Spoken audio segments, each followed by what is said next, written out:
من يهده الله فلا مضل له ومن يضلل فلا هادي له وأشهد أن لا إله إلا الله وحده لا شريك له وأشهد أن محمدا عبده ورسوله رب اشرح لي صدري ويسر لي أمري واحلل عقدة من لساني يفقهوا قولي اللهم إني أسألك البر والتقوى ومن الأمر ما ترضى اللهم إني أعوذ بك أن أشرك بك وأنا أعلم أستغفرك لما لا أعلم بارك والسلام عليكم ورحمة الله تعالى وبركاته barka mu da saduwa wannan masallaci mai albarka masjidul mumtaz dake nan gurgu mari a garin Maiduguri yau insha Allah ta'ala muna 14 ga watan Rajab shekara ta 1447 wanda yazo daidai da 3 ga watan biyu ga watan 1 miladiya ta 2026 majalisin mu na karatun littafin al-adabul mufrad na Imam al-Bukhari muna babu du'a'i inda al-istikhara babin da yake karantar da mu addu'a da mutum zai yayin istikhara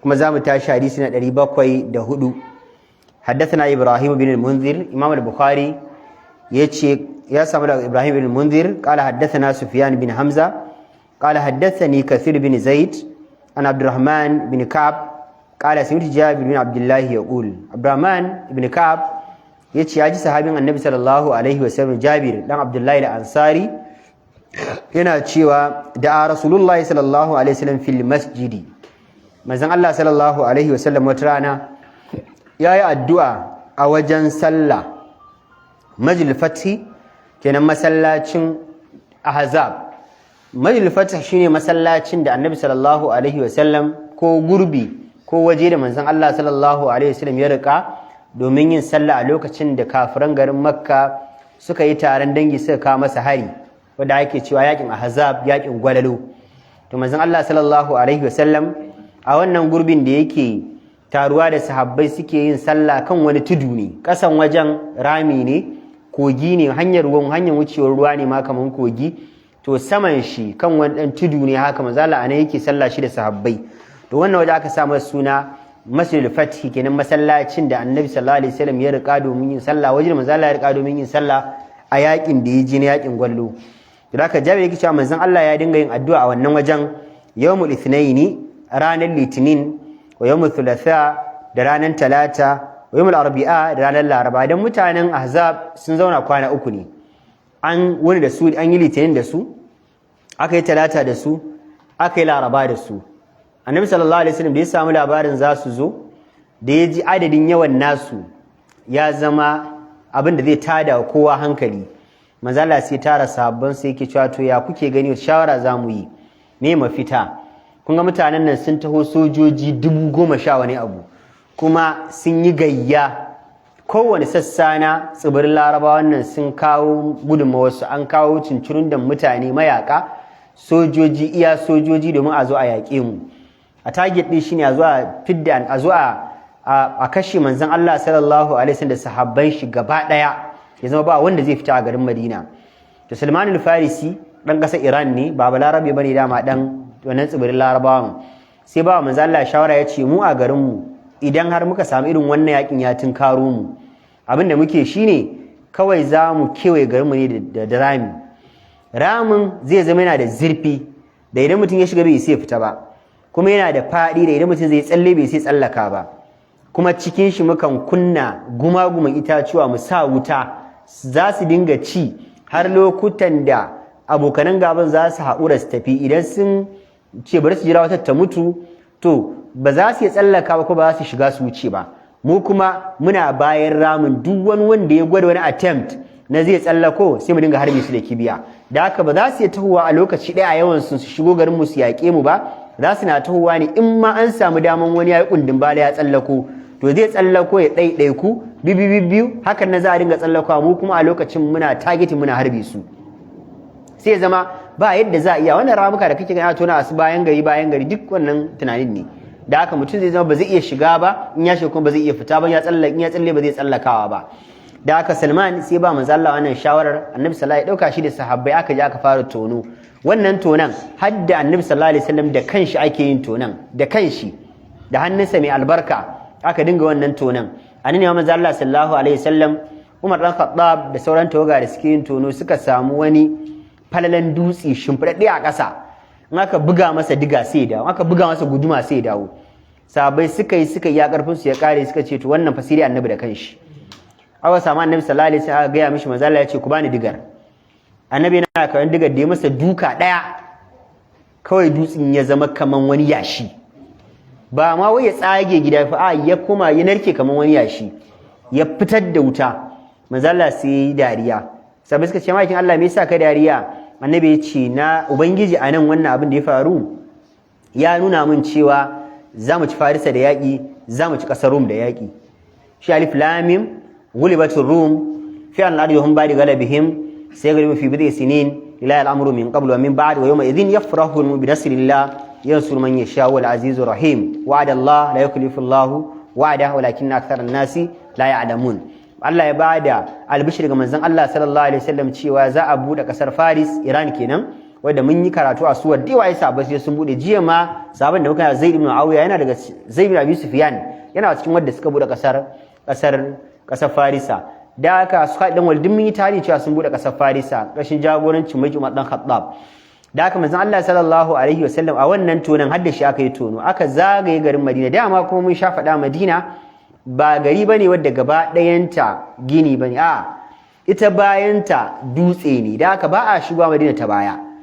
Duk da zai zo Madina a wancan lokacin sai dai ya zo ta gabanta, bayanta dama duwatsu ne, babu ma hanyar zuwa. Da haka iya gabantan kawai aka tona rami aka kewaye, ya zama su Larabawan karkashin jagoranci Abi Sufyan da suka ga wani abin da basu taba tsammani ko basu taba tunanin Balarabe yana da wannan talent din ba. Suna zuwa garin Madina suka ga an tone ta da rami, an kunna wuta, an yi ramin mai faɗi kuma an yi ramin mai zurfi. Abi Sufyan ya ce wannan shawarar ba shawarar Balarabe ba ce, wani ne ya ba Muhammadu wannan shawarar. Balarabe bai san wannan shawarar ba. Ya za a yi? Suka ce to mu yi zaman dirshin a bakin gari har zuwa lokacin da za mu ga me ya kamata mu yi. Suka samu waje suka zauna, suka aza tantuna, aka yi tanti manya-manya, aka ɗauki duwatsu lafta aka danne bakin iyakar tantin saboda kare ya zama yana tangal-tangal. An tsaye da gofofi, an ɗaura rumfar a sama, an gane an ɗaura tamfol ɗin a sama, sannan an ajiye musu inda zai zama ya musu hook, an ɗaura manya-manyan duwatsu.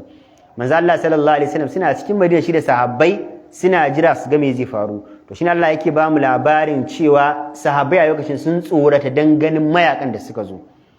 An gane falamma ra'u min ahzaba qalu hadha ma wa'ada Allah wa rasuluhu wa sadaqa Allah wa rasuluhu wa ma zanu illa imanan wa taslima. Allah ya ce lokacin da sahabban manzo Allah sallallahu alaihi wasallam suka ga kafiran sun to wanda suke da imani tabbatace ba munafikai ba, suka ce hadha ma wa'ada Allah wa rasuluhu, suka ce wannan shine abin da Allah da manzo suka mana alƙawari, wa sadaqa Allah wa rasuluhu, kuma Allah da manzo sun yi gaskiya, dama sun ga mana za su zo, wa ma zadahum illa imanin wa taslima. Allah ya ce babu abin da wannan abin ya kara musu face imani da kuma miƙa wuya ga Allah.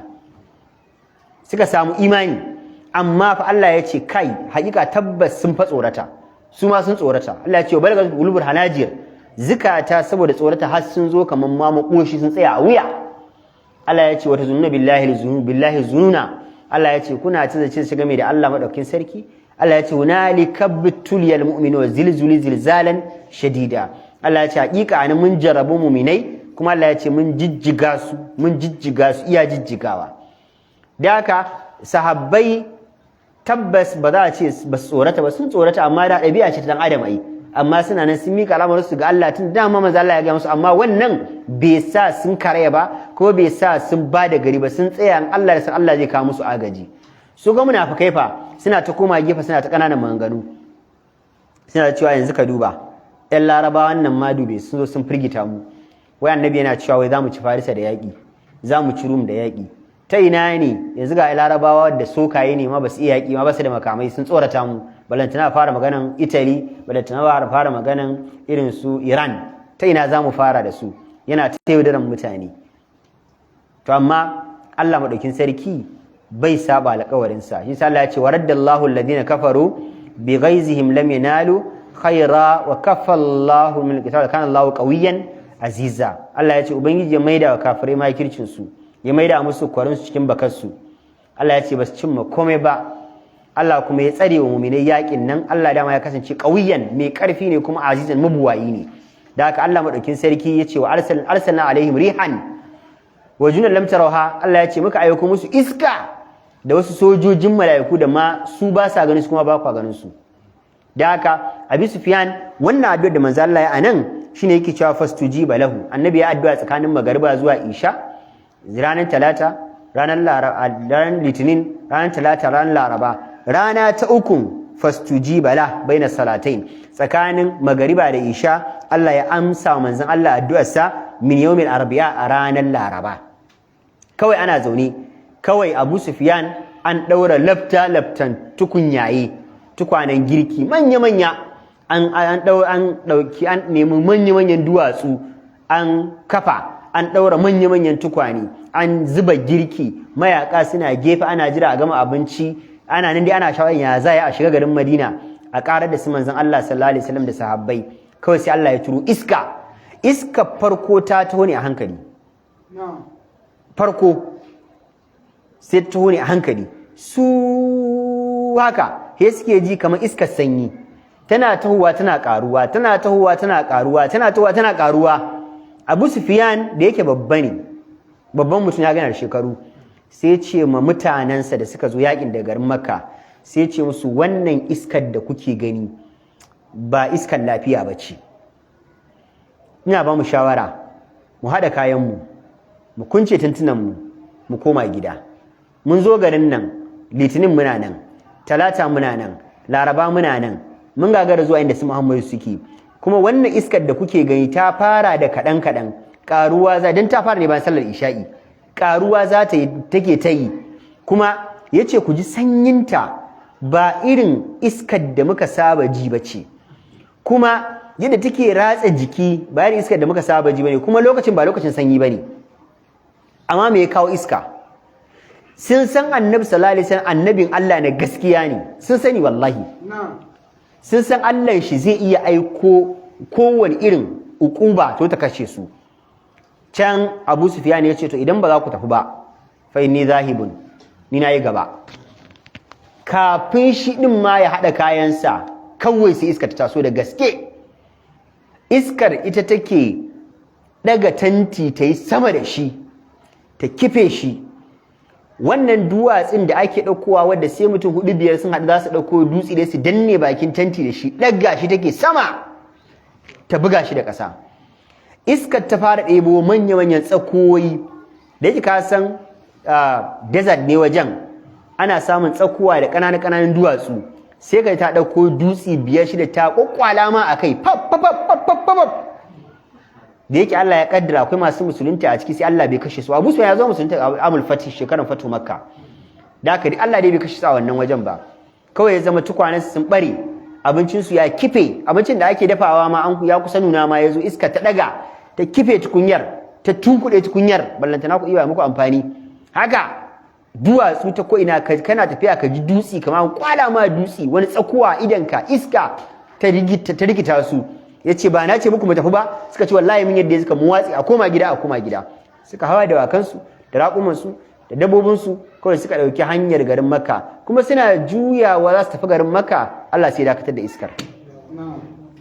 Haka shine waraddallahu allazina kafaru bi ghaizihim lam yanalu khaira. Allah ya maida wa kafirai makircin su ga kansu, ba su cimma abin da suke so su cimma ba na halakar da annabi da sahabbai. Allah ya ce wa kafallahu al-mu'minal qital, Allah kuma ya tsare wa mu'minai yakin da aka musu.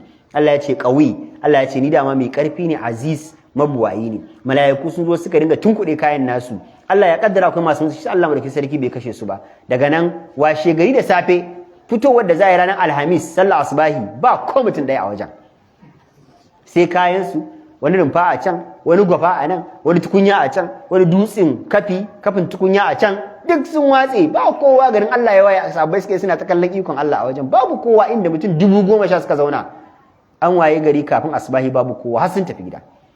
Hankalin kowa ya kwanta, sahabbai suka dawo cikin hankalinsu, tsoro ya bar cikin zukatansu, kowa ya zama yanzu ya nutsu. Da an firgita matuƙa, Allah ya ce tabbas an tsorata, kuma an kai a tsoratan saboda abin ya fi capacity abin da za su yi withholding. to shi ne sai yake cewa ranar Laraba kala Jabir ya ce walam yanzil bi amrun muhim. Jabir ya ce ni wani al'amari mai muhimmanci wanda zai tayar min hankali ko kuma ina da buƙatar roƙi Allah wannan abin wani abu mai muhimmanci ghaizun mai tsanani bai taba afko min ba, wani al'amari mai tsanani mai muhimmanci bai taba afko min a rayuwata ba illa tawakhaytu tilka sa'a, yace face sai na yi kokarin kirdadan wannan lokacin tsakanin magariba zuwa isha na ranar litinin ko ranar talata ko ranar laraba, sai na yi kokarin kirdadan wannan lokacin roƙi Allah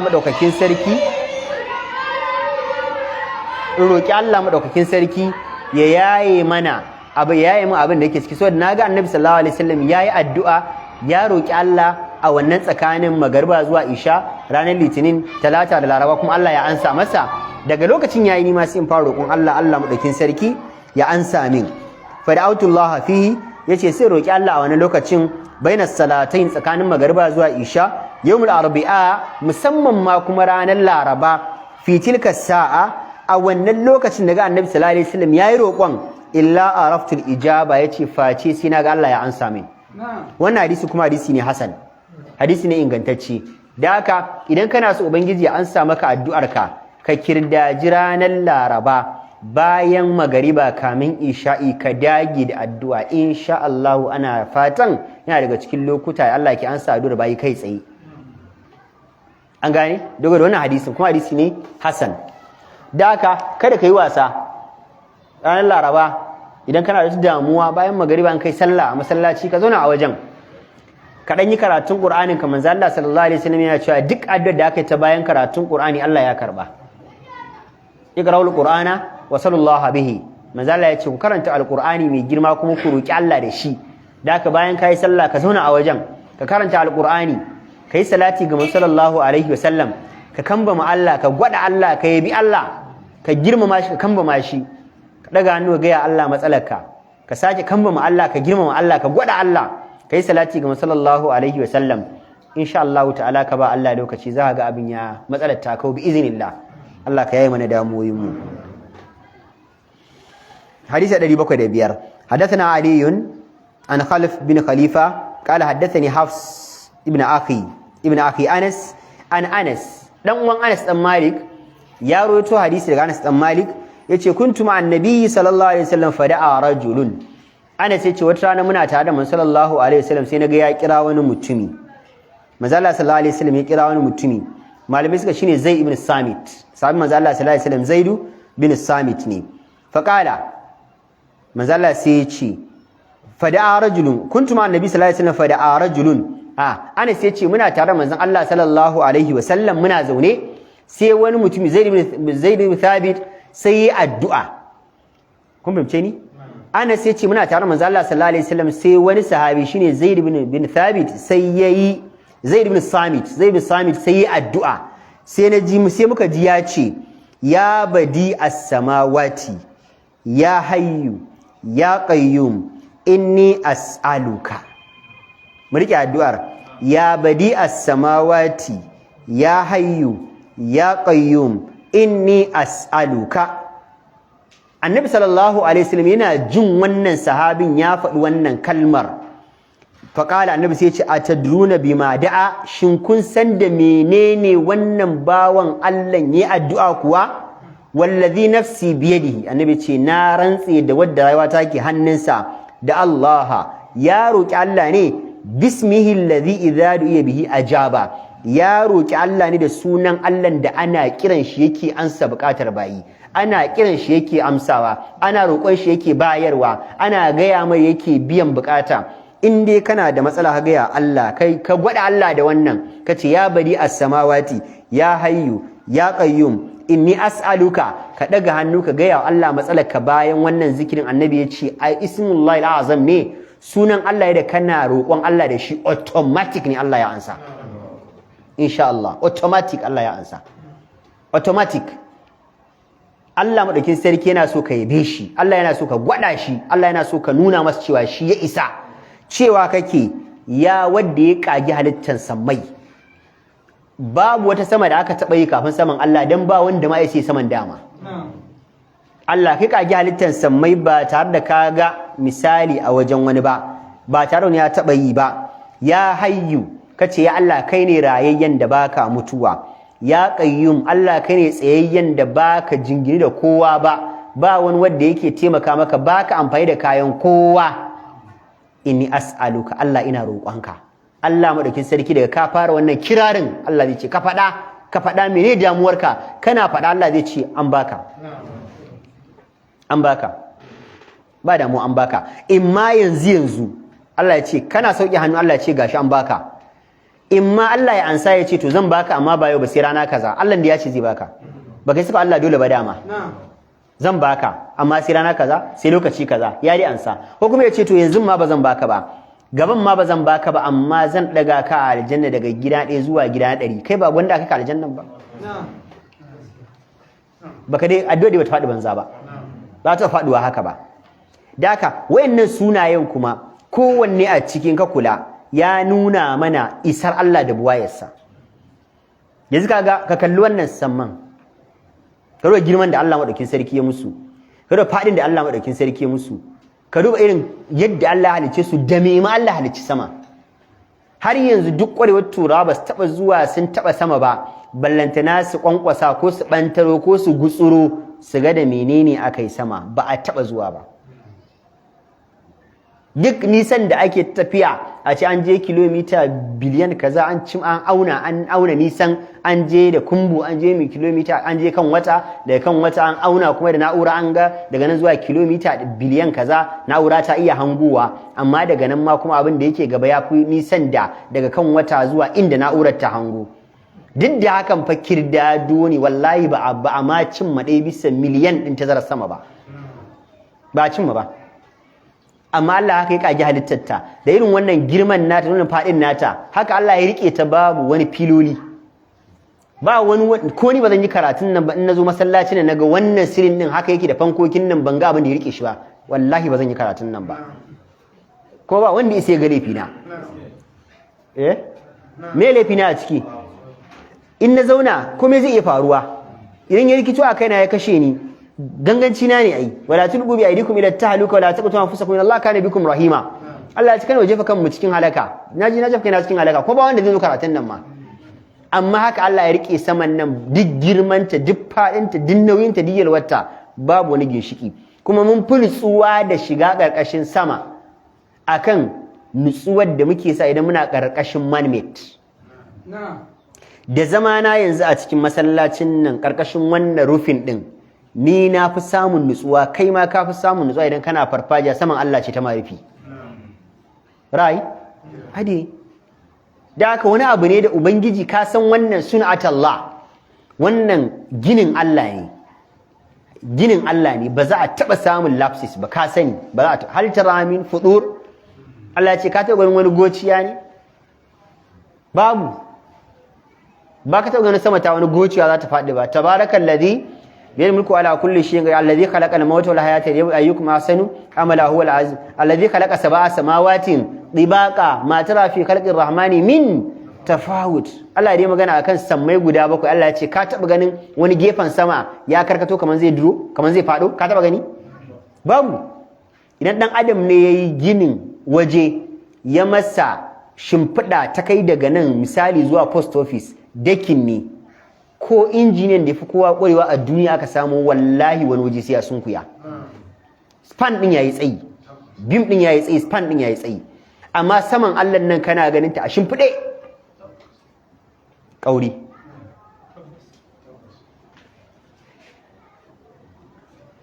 an gane to alhamdulillah kana gani okay tutu kana ganin ta wuta ne ko na gani kana ganin ta a shimfide baka jin wani shakka saboda ka san ginin Allah ne ba za a taba samu kuma matsala a ginin Allah ba Allah bai mistake babu wani magana a cikin correction factor a cikin aikin an samu matsala inda a ce an samu wasu yan ginshikai ko an sa wasu ababai da sun yi correcting din problems din da aka samu amma yanzu an samu lattice nan an sa rodi ne 10 wali ya kamata a sa 12 ne ko an sa 12 ya kamata a sa 18 ne ko 16 shi yasa aka samu filar tayi kaza ko beam din ya sunkuya ko yayi kaza span din yayi tsayi ba sa filoli ba dan adam ne yake da wannan correction factors din, Allah ba ida.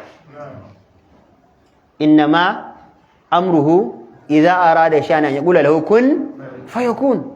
Shi yasa Allah ya ce fa subhanallazi bi yadihi malakutu kulli shay. Allah ya ce kawai shi fa al'amarin Allah in yaso abu kawai zai ce kun ne kasance fayakun. Allah yana cewa kun abin zai kasance. Kawai na faɗa. Shi yasa Allah ya ce shin baka ganin malakutas samawati, halittun da Allah ya a cikin sama yadda Allah ya rike su? Ka ga ƙasa ma yadda Allah ya rike ta, ba ta wani tangal-tangal da kai, ba ta wani motsi da kai. Shi yasa kake cewa badi'as samawati, Allah kai ne da ka kagi halittar samai. Ya hayyu, Allah kai ne rayayye da baka. Sai ka ce Allahu la ilaha illa huwa al-hayyu qayyum. Allah kai ne kadai, babu abin bautawa bisa dacewa da cancanta sai kai kadai, al-hayyu. Allah kai rayayye ne da ba za ka mutu ba.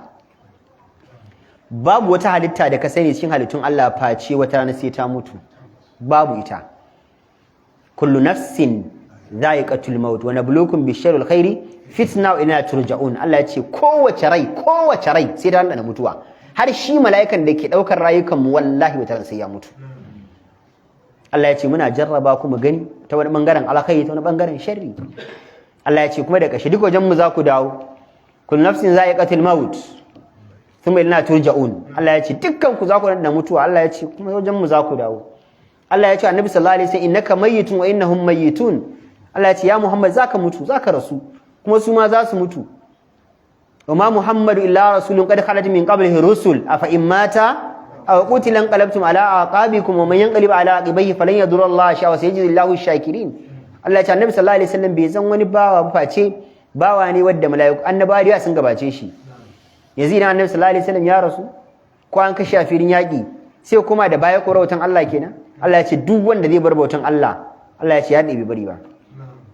Bai cutar da Allah da komai ba. Allah ya ce amma ni kuma Allah ya ce in dai mutum ya mutu yana bautata, Allah ya ce zan saka masa. Da haka shi sa Allah shi rayayye ne. Abin da zai tabbatar maka Allah ba zai mutu ba shine shi Allah ba halitta shi aka yi ba. Inda an halicci Allah ne sai ka to wanda ya halicce shi zai iya kashe shi. To shi ba halitta shi aka yi ba. Kuma ba haifarsa aka yi ba, lam yalid wa lam yula, sifa ce kadai ta Allah. Da haka bai haifa ba haife shi ba, balantana ka ce ai an taɓa lokacin da babu shi, da haka zai mutu. Babu shi Allah madaukin sarki alhayyu ne alqayyum, tsayayye ne kuma da kansa. Babu wani da ke rayuwa face na jingine da Allah. Imma dai cinka, imma shanka, imma numfashinka, imma lafiyarka, imma bukatunka, babu wani wanda zai ce yana rayuwa ne individually, ƙarya yake yi. In ka ce kai baka da bukatan komai Allah sai a ce rufe hancinka kada sha iskar Allah. Iskar ta Allah ce ai. In ka shaƙi iskar Allah ka dogara ga Allah. Ƙasar Allah ce. In ka ta ƙasar Allah ka dogara ga Allah. In ka ce za ka rayu tsakanin bainas sama'i wal ard, tsakanin sama da ƙasa, tsakiyan sama da ƙasan ma na Allah ne, ka fita a duniya Allah ka je duniyar da ba ta Allah ba. Nan sai ka rayu sai ka ce kai baka dogara ga Allah ba, sai mu ga ina za ka je ka. A lokacin da ka bar duniya Allah ka ce bari ka tafi wata duniyar da ba ita ma ta Allah ce. Ko ba haka bane? 9 planets, Jupiter, Uranus, Mars, wane ne dukka wayannan taurarin da muke ga dukka halittun Allah ne. Idan ka ce bari ka bar nan ka je duniyar Mars, ita ma ta Allah ce. Bari ka je Jupiter, ita ma ta Allah ce. Bari ka je Uranus, ita ma ta Allah ce. Bari ka je Venus, ita ma ta Allah ce. Bari ka je ina, dukkan su ne Allah ne. In ka ce bari ka je inda ba na Allah ba to kana tafiya wajen Allah ne. Ai ba za ka shiga ƙasa ba ko? Sai dai kai sama. In kuma kai saman to ka je inda Allah yake ai. Garin ka guje wa Allah sai ka je hannunsa. Sai ake cewa la malja'a wala manja minka illa ilaika. Allah babu wani majin tsira, babu wani wajen guduwa sai wajenka. Bawa ya gama guduwa shi hannun Allah ya fada. Sai ake cewa Allah alqayyum, tsayayye ne. Da haka Allah bai buƙatar ruwan wani, bai buƙatar abincin wani, bai buƙatar iskar wani, bai buƙatar wajen zaman wani, bai buƙatar al'arshi ya zauna a kai ko kursi ya zauna a kai, babu duk Allah yana nan a lokacin da babu al'arshi, babu kursiyu, babu duniya, babu komai. Kai bai shi gane girman Allah ba lokacin da babu duniya ya wajen duniyar yake. Wani bai kina ka girman Allah ba lokacin da Allah bai halicci duniyar nan ba ya duniyar take. Nan gurbin ya yake. Kuma na gane karatu? Ai duk abin da nace nan misali akwai wannan abin sai ya dauke shi. ai kaga akwai abin da yake wajen kafin dauke wannan ko ina so in sa wannan abin anan to lokacin da kafin sa shi aya kwam da yake na sa wannan ko to ita duniyar lokacin da babu ita ya gurbin ta yake a haka ma kar ma ka je da yawa yanzu muna cikin dare yini da ɗazu muke ciki na yake yanzu ya tafi da haka shi sa ake cewa ai ya hayyu ya qayyum Allah yana son kirayi da wannan sunan shi yasa yana daga ismullahi al-azam manzo Allah ya ce ismullahi al-azam yana cikin surori guda uku suratul baqara ali imrana suratul taha Allahu la ilaha illa huwa al-hayyu al-qayyum alif lam mim suratul ali imran kenan Allahu la ilaha illa huwa al-hayyu al-qayyum wa anatil wujuhu lil-hayy qayyum wa qad khaba man hamala zulma da haka dukkan wayannan ya Allah ya kira al-hayyu al-qayyum al-hayyu al-qayyum al-hayyu al-qayyum idan kana da damuwa ka kama ya hayyu ya qayyum ka ƙara sama bi rahmatika astaghisu ka gaya wa Allah damuwarka bi iznillahi ta'ala wallahi tallahi billahi ba za ka tozarta ba sai dai idan kai ne baka cika sharuɗan yin addu'ar ba amma ka kira Allah da wannan sunan ya hayyu ya qayyum ya hayyu ya qayyum bi rahmatika astaghisu rahamarka ya Allah ne kironka ji kaina da ita ya hayyu ya qayyum bi rahmatika astaghisu Allah rahamarka kai ne rayiye kai ne tsiya Allah rahamarka ne kironka ji kaina da ita ka ga ya Allah damuwarka kuma ka ce Allah bai yayi maka ba to kai din ka kuma ka binciki kanka me yiwa kana da wasu mawani da suka hana Allah ya anshi addu'ata ko kuma lokaci bai yi ba amma Allah ya karba Allah bai butulci manzo Allah da yaji yace to kun san wannan ba Allah da mai addu'a sabai suka ce manzo Allah ya ce ya roki Allah da sunan da ana kiran shi ya riga ya biya bukata akwai ruwaya daga Ibn Majah na hanyar shi wannan hadisin cewa ya zal jalali wal ikram ya hannan ya mannan da haka idan kana so ka ƙara kambama Allah na daga cikin sunayen Allah da idan za ka roƙi Allah na so ka faɗe su kana faɗa Allah zai ansha addu'a shine ya dal jalali wal ikram ya hannan ya mannan sai ka faɗi buƙatarka misali yanzu kana neman arziki sai ka ce ya dal jalali wal ikram ya hannan ya mannan arzuquni aghnini Allah ka azirta ni Allah ka wadata ni zawijini Allah ka aurar da ni duk ka faɗa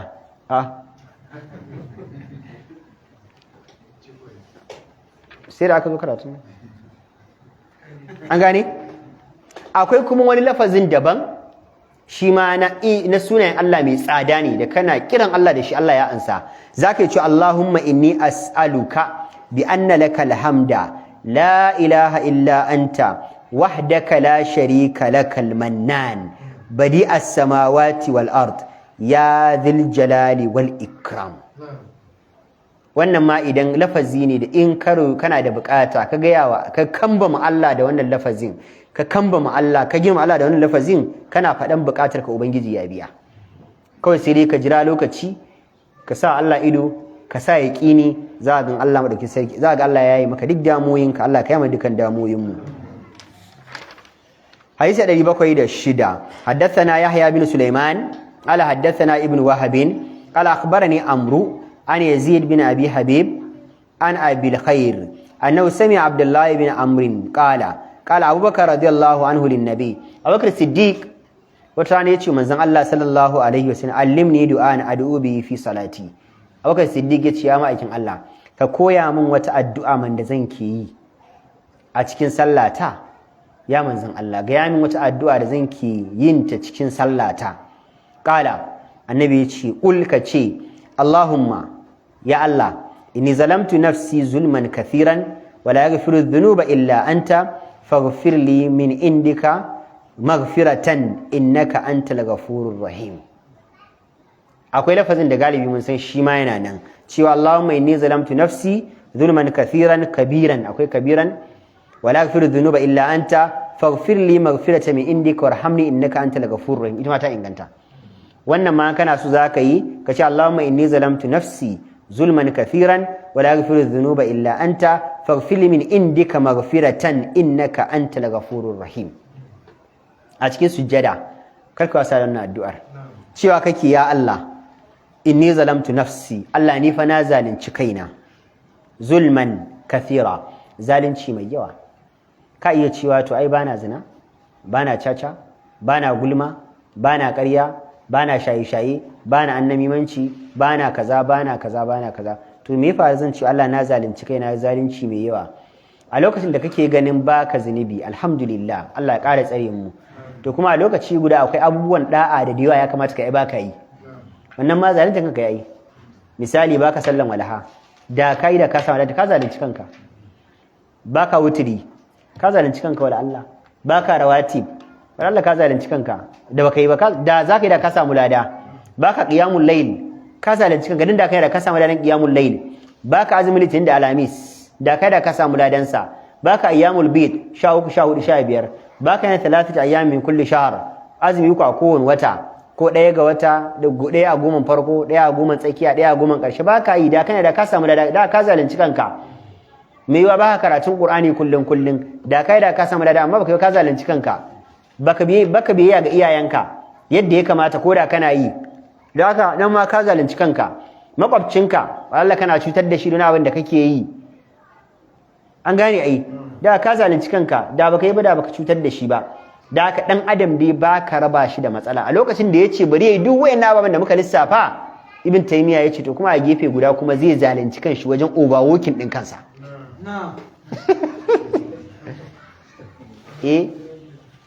Nan ma kuma zalunci ya zai overworking kansa.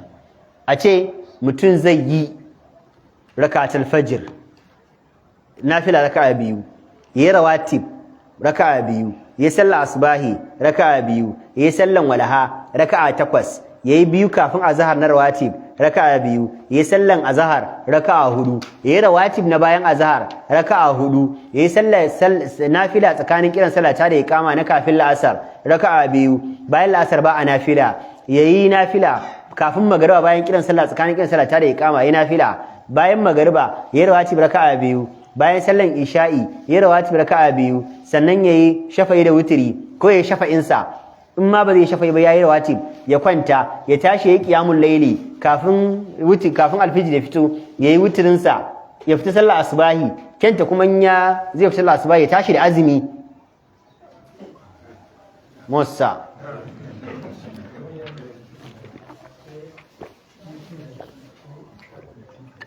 yayyo to kaga lokacin da kace zaka yi wannan zaka ce to na sauke haƙƙin na filfilu, na yi azumi a lokaci guda, to shi kuma jikinka annabi ya ce wali jasadika alayka haqqa, annabi ya ce gangan jikinka yana da haƙƙi aka kula da shi, kada kai overworking din shi yayi collapse nan kuma ka zalunci kanka.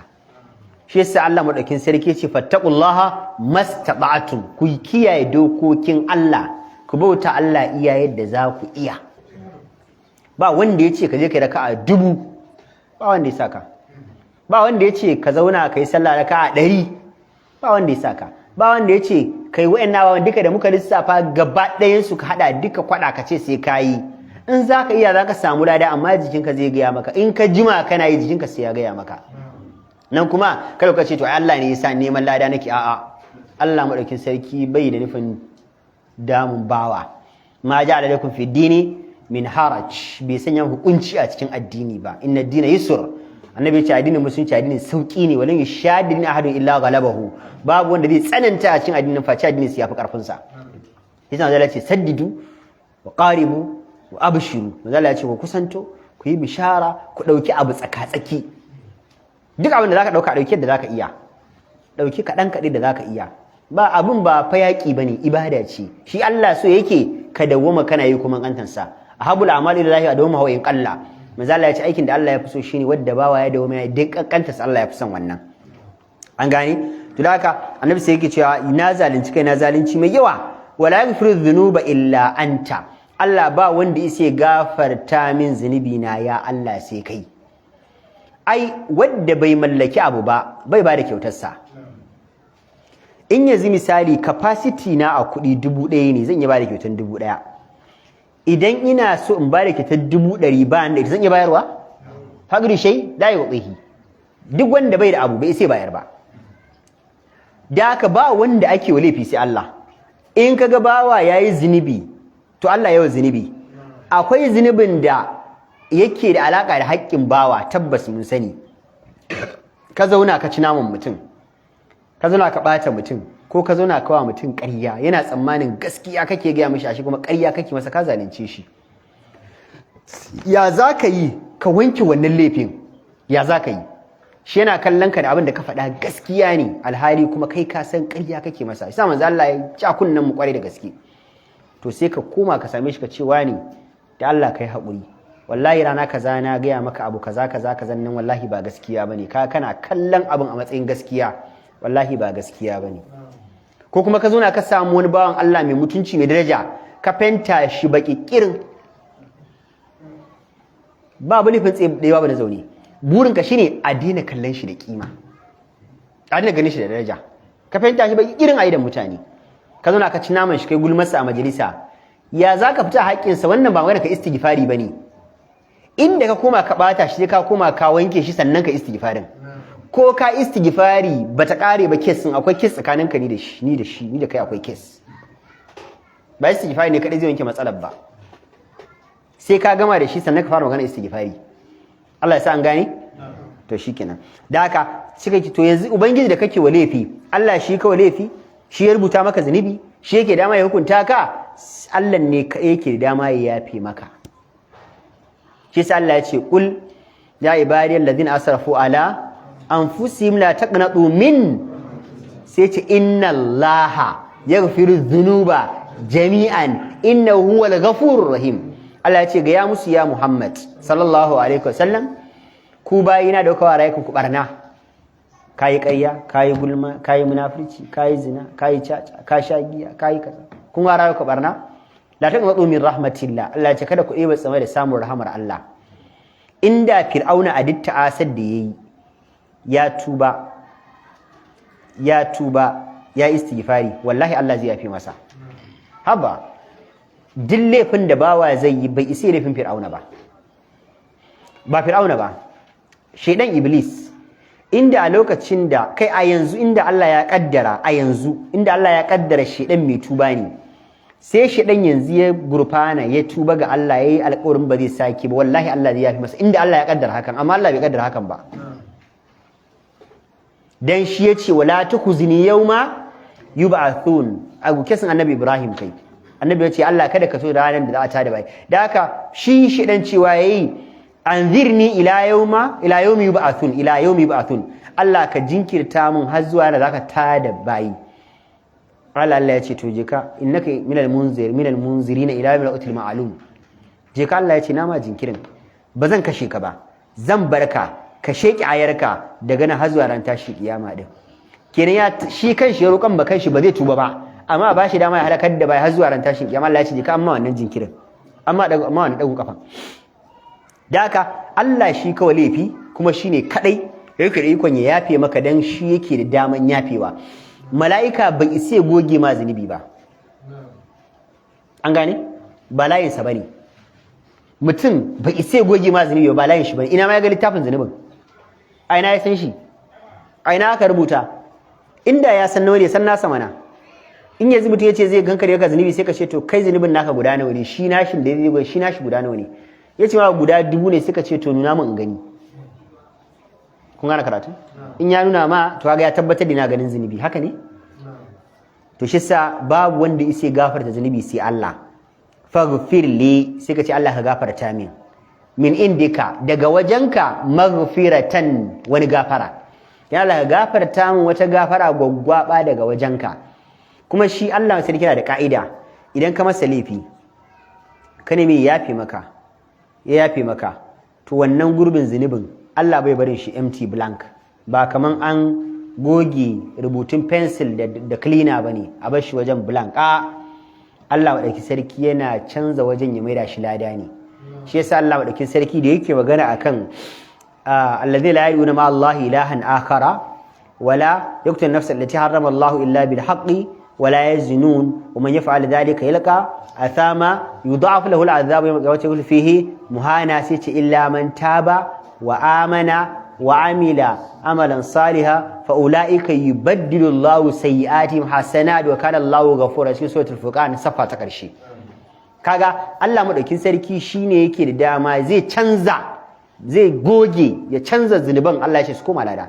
Yubaddilullahu, Allah ya ce zan canza sayyi'atihim, zunuban su koma hasanat, su koma lada.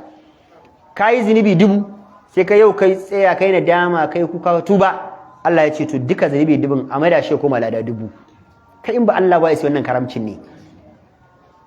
Sai Allah ai ka masa laifi ka tuba ya goge laifin ya baka lada a wajen, kuma waccan laifin har a kiyama ba za ta da maganar shi ba, ya tafi kenan har abada ba wanda isa ta da maganarsa. Ko da wanda kuka yi laifin tare, misali mutum ne ya zina, kai ka shi mutumin da ya zina ya tuba, ita ya riska bata tuba ba, in aka je lahira kes ɗinta za a yi ita da zinar, kai ba sunanka a ciki, ka tuba Allah ya yafe. In dai za a kira sunanka a ce wani ka ya yi taro kai tabbas amma ya tuba, ai har yanzu an tozarta ka. A ranar kiyama in dai ka tuba kan laifi babu tozarci, Allah bai tozarta ba wanda ya tuba. Da haka ita da zinar za a yi kes tsakanin ita da zinar da ta yi ne kawai. Kin yi zina rana kaza karfe kaza ga watan kaza ga watan kaza, kin yi zina, shi ke na wuce wajen fa. Da wa ta yi ba nan ne point of discussion ba. Kin yi zina rana kaza a waje kaza karfe kaza lokaci kaza da minti kaza, kin yi zina, shi ke na wuce wajen. Shi wanda aka yi da shin ya tuba. Idan bai tuba bane yanzu invitation zai zo. Ba komi ba kai za a kira fa nufi na yau invitation na wadda suka yi zinan zai zo shine Hausa na kan ba gane karatun bane. Yau to shikenan invitation zai zo rana kaza, shi ma bai tuba ita ma ba tuba, wance kin yi zina da wani rana kaza karfe kaza a waje kaza ga watan kaza, to nan ne sunan ka zai zo, zai arising. Amma ba haka ba ka tuba ha ba delete all ai homa. wallahi Allah madaukin sarki bai saba ya kauri, ya yafi ma ya kira ka da zunubi a lahira, ba aikin Allah bane wannan. A kai aba Allah ya fi karfin haka. Ma yafalu Allah bi azabikum in shakartum to ka Allah shakiran alima. Me Allah zai dan ya kona ka jikin kan ma nawa ne da zai saka autan ya jime. A'a innaka anta al-ghafurur rahim, ya Allah innaka lalle kai ya Allah anta kai ne al-ghafuru me lullube zinuban bayi. Ga zunubin nan Allah ya san da zunubin amma Allah ya lullube shi, kirf a rufe shi, a shafi mi gafar kwarkwala saboda tana rufe kan mutum. Zunubin a lullube shi, an shafe shi, an goge shi, wajen ma ya koma lada. Ar-Rahim Allah mai jin kai ne. Manzo Allah sallallahu alaihi wasallam ya taba bamu labarin wani mutumi wanda ake ce Haris Sahibul Jillat, yana cikin Imam Ahmad. Manzo Allah ya ce mutum ne ya sheki ayarsa, iya sheki ayayi ta asa, iya ta asa, ya mutu, ya tara kundaye na zunubai a lahira, kundi volume. Manzo Allah ya ce da aka je lahira Allah sarki zai ɗebo takaddunsa wannan volume din da ya tara na zunubai. Ana budewa sai ga duk inda yake tsammanin ganin zunubi sai wajen babu zunubi ya koma lada. Sai ce Allah wayannan takaddun ba nawa bane. Sai Allah ya ce naka ne. Sai ce Allah to kaga aka ina zunubin rana wannan wajen fa Allah ga abin da nayi. A wajen nan ma ga abin da sai Allah ya ce waladaka istaghfara laka. Danka wani da ka haifa ka mutu ka bar shi ya dinga nema maka gafarar zinubanka, shine muke gogewa muke sa lada, muna gogewa muna sa lada, muna gogewa muna sa lada. Sai aka waye gari yanzu babu zinuban sai ladan, haifuwa ta yi albarka.